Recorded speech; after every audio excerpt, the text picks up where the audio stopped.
Yeah. Filming? Yeah. Hi there. It's Keith Naylor here. I'm up at Stubbylee Community Greenhouses. I'm with the Art and Craft Group. We're going to be doing a little workshop today on making charcoal. This follows on from a little workshop we did last week where we looked at pigment and paint making. And it's all tied into with my partly in relation to the project that I've been doing at Blackburn College, where I've been looking at the earliest development of art by humans. So really going back to the Paleolithic period, to give some sort of context to that, what people will be familiar with, it's when cave paintings first started to appear. And it's the first time that man really started to produce art. So last week we looked at some of the paints and pigments and how they produce those. One of the key things which we didn't look at, and it seems very fundamental, is the colour black. Basically you have white, black, and then you have all the colours in between.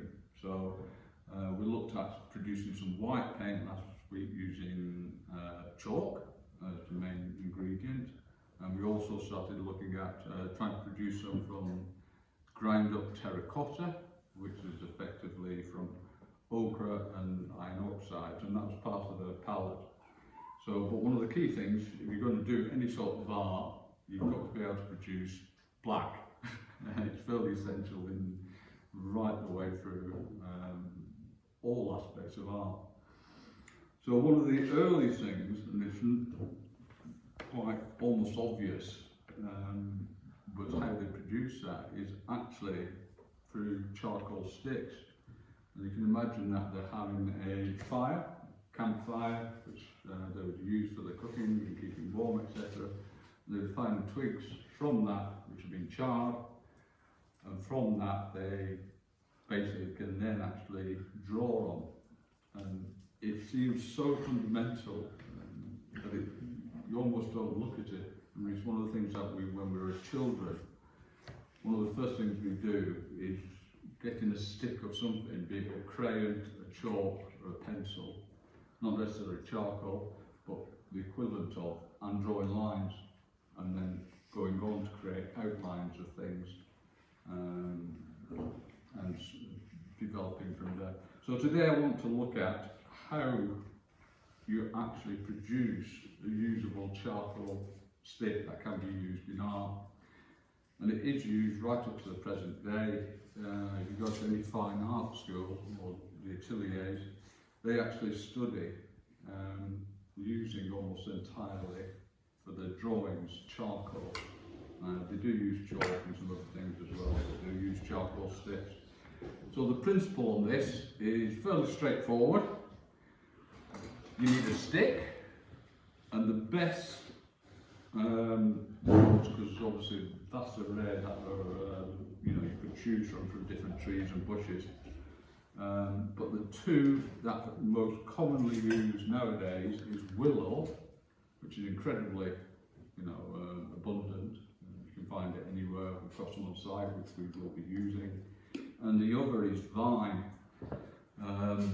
That's a variety of vine, but if you think of the grapevine, and it's a bit of a shame because we do have a grapevine, but we didn't save any, which you could have potentially changed into charcoal.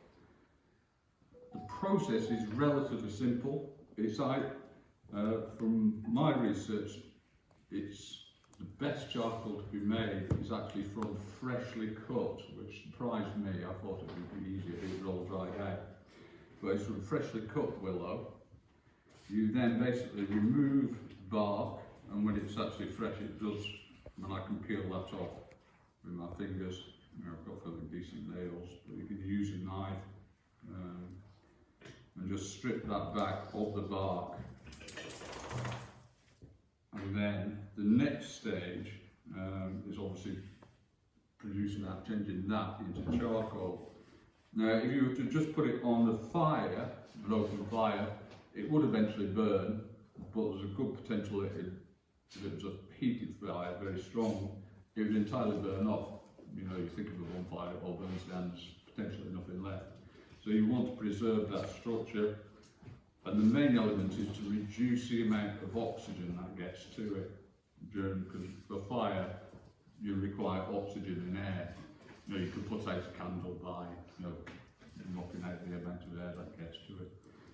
So to do that, what we do is actually place it in a tin which has got a limited supply of oxygen to it. So I've drilled some holes in there, and then we put it in the fire. The tin with all the bits of charcoal sticks. We'll go into a full fire, we'll let it burn down, and I'll do this obviously outside. And then because of the reduce, and you're doing a very controlled setting, you should eventually end up with charcoal sticks, which are, these are some bought ones. They're a bit short, these ones, because they come in different sizes. They can be subsequently processed in what is called compressed charcoal, which is it's a harder charcoal where they literally compress it together with the binder. But what we're looking at is the actual charcoal sticks. So that is basically the principle of doing it. And one of the reasons why it's important is in the Paleolithic and cave paintings, very much as a kid would do, a child would do now, they draw the outlines in black. I mean, you can imagine colouring in books, but the outlines are all in black, yeah, given to a child, and then they're painted within that. It's that very basic, similar sort of principle. So what we will be doing eventually, we'll move on, but not for this workshop, is be doing, you know, actually starting to do some actual paintings and drawings, but using charcoal sticks to do the outlines, and then effectively the colouring in aspect of the paints that we've been making. Okay, so the first step then is we need to go and get some willow. So is everybody happy to come out? Yeah, I will bring, what I'll do is bring some sticks back in. Yeah, no, I appreciate not everybody can come. But we'll go out and, because we've got permission from Suter to go and actually collect some of the willow. We'll bring them in sticks, and then when we're in here, we can sit down, chop them up into manageable sort of lengths, and then just start stripping those down, ready to put in. That's okay with everybody? Yeah. Okay. Everybody wants to get at